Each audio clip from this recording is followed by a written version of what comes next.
Medewo eko Asante Akyem South mansinimo ewo Asante mantimo na kane kwanchefo a na oda Ghana Post no ye Bice Osei Kuffour beye na wotwene na eja eto afie bi mu wo hono a omanfo japade nyina ase na wode sika ene akade bi eka ho akomo manfo mo eho kan ye ewo gye mu wasanso ase mo bose bibie mu ni no wo hono ma obebo wo mchidom.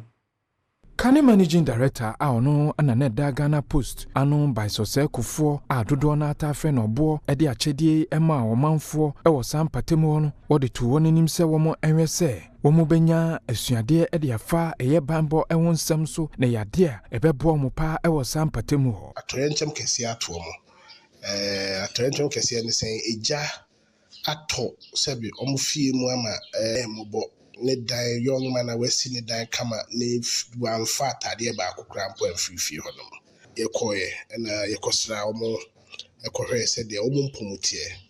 na sebe ye sanso eja ye chikakra ye ma omo boa made kakra ye sre mabunu se omo ye nya abotre se nyame boa ye na sebe fat ende ebi ba ha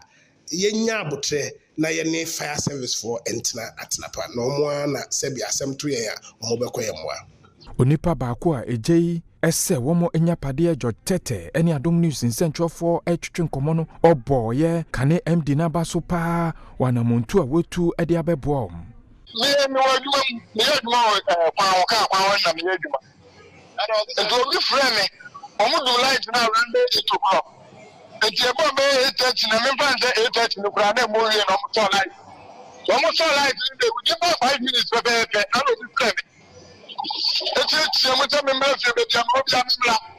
de jato fio e give me the camera rush for na people account no way about 3 minutes no plan for no do in the night e dan de so 3 bedrooms apartment ni nyina wandem